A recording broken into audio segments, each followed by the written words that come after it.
Revision, review और reference, ये सब चीज़ें आप सीपीसी में पढ़ चुके होंगे।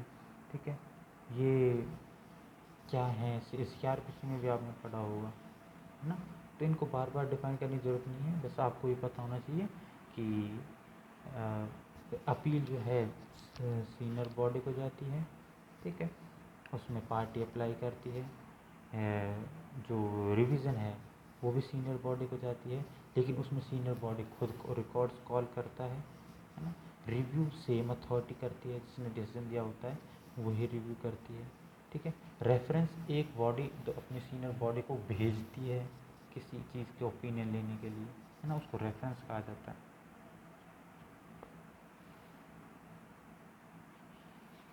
है ना। तो अब हम करते हैं रिव्यू पे आते हैं। ठीक है, सेक्शन 85 में हियरिंग के बारे में बताया गया। इसमें क्या है कि कोई भी रेफरेंस या रिवीजन का ऑर्डर 83 84 में जो भी ऑर्डर दिया जाएगा वो बिना अपॉर्चुनिटी ऑफ बीइंग हियर्ड दिए नहीं दिया जाएगा। यानी कि पार्टीज को सुने बिना रेफरेंस या रिवीजन नहीं होगा। पार्टीज को सुने बिना अपील भी नहीं हो रही थी। ठीक है, मतलब अपील में भी डिसाइड नहीं करे जाएगा बिना पार्टीज को सुने, पार्टीज को सुनना जरूरी है, और पार्टी सुनने के बाद ही रिव्यू और रेफरेंस होगा। ठीक है, अब आते हैं review by state government. State government may of its own motion or on application of party to proceeding review and may rescind alter confirm any order made by it. जो भी उसने ऑर्डर किया है उसको रिव्यू कर सकती है, उसको चेंज कर सकती है, रिसाइंड कर सकती है, अल्टर कर सकती है, कन्फर्म कर सकती है। रिव्यू में ये तो होता है मैं जो डिसीजन देता हूँ मैं उसे ही रिचेक कर रहा हूँ, तो इसमें जो गवर्नमेंट ने जो डिसीजन दिया है उसको ही रिचेक करके उसे चेंज कर सकती है। Review by board and other courts, board भी जो है बोर्ड ऑफ रेवेन्यू वो भी खुद का डिसीजन रिव्यू करके उसे अल्टर रिसाइंड चेंज कर सकता है। और इसके अलावा जो और रेवेन्यू कोर्ट्स और ऑफिसर्स हैं, ठीक है, वो भी खुद के मोशन पे या पार्टीज़ की एप्लीकेशन पे अपना जो ऑर्डर है उसे रिव्यू कर सकती हैं। ठीक है, या जो उनके प्रेडिसेसर्स हैं, जो पहले जो ऑफिसर्स रहे हैं उनके डिसीजन हैं उसके डिसीजन को भी रिव्यू कर सकते हैं। And pass such orders in reference there to as things fit, और जो उनको उचित लगता है उस तरह का ऑर्डर दे सकते हैं। ठीक है, सेम बात है, गवर्नमेंट भी कर सकती है, बोर्ड ऑफ रेवेन्यू भी कर सकता है, अदर रेवेन्यू ऑफिसर्स और रेवेन्यू कोर्ट्स भी कर सकती हैं, और वो अपने प्रेडिसेसर्स इवन जो पहले जो ऑफिसर थे उसके डिसीजन को भी रिव्यू कर सकते हैं। ठीक है,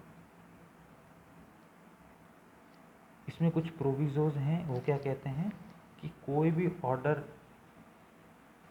ऑर्डर जो है वो रिव्यू में वेराई या रिवर्स नहीं होगा unless notice has been given to the parties. ठीक है, पहले पार्टीज को नोटिस दिया जाना जरूरी है जो भी इंटरेस्टेड है, and heard in support of such order, और उनको हियर ऑफ किया जाएगा। तो जो भी रिव्यू अगर पार्टी कर रही है, कोर्ट कर रही है कि मैं भाई इसको रिव्यू करूँगी, तो पहले पार्टी इसको बताएगी कि भाई तुमको मैं ये रिव्यू कर रही हूँ, और उनको अपॉर्चुनिटी टू बी हियर दी जाएगी। ठीक है,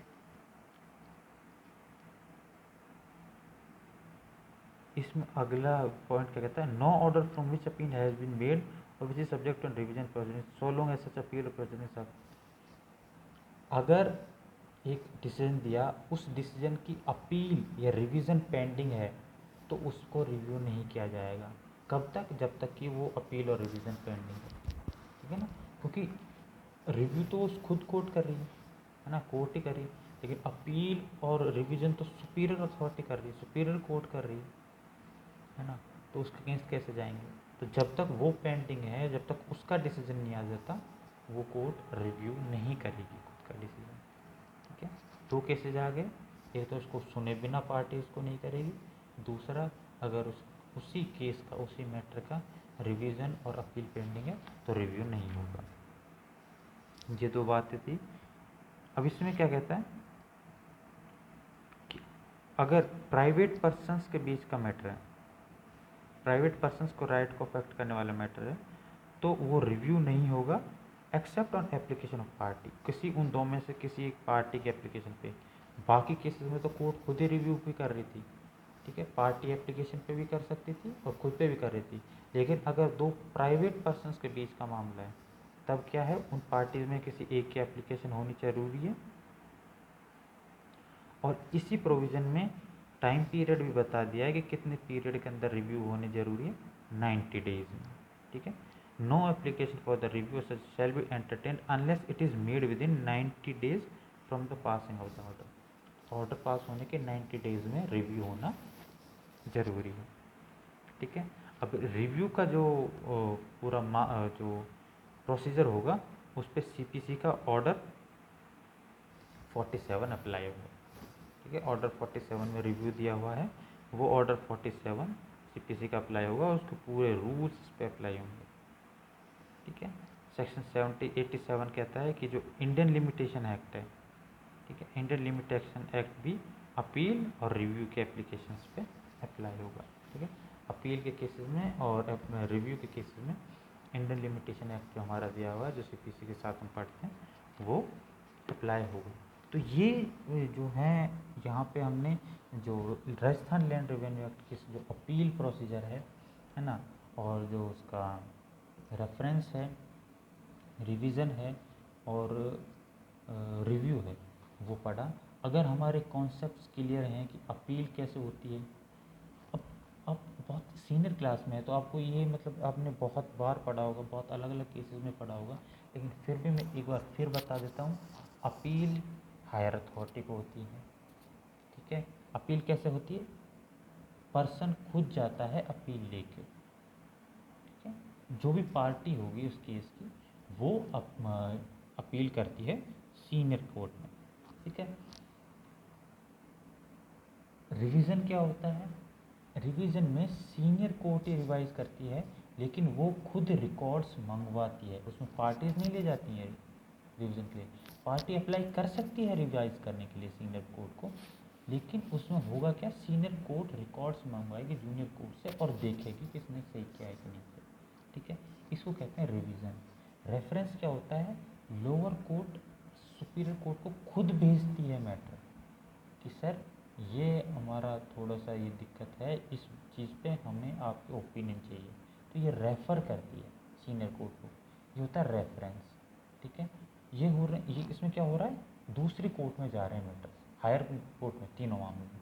रिव्यू में वो कोर्ट खुद का मैटर दोबारा रीचेक करती है, रीचेक करती है। ठीक है, उसे कहते हैं रिव्यू, है ना।